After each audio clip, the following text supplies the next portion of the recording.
the first thing you do is you take all things that are red. You color red. First you show red.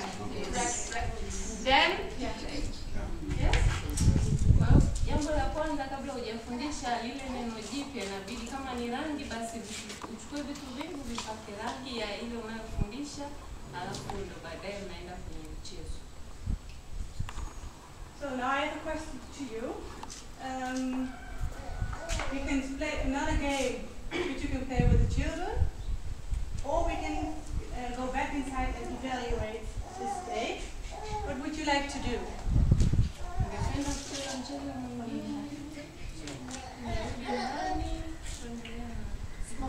Small game. Small game.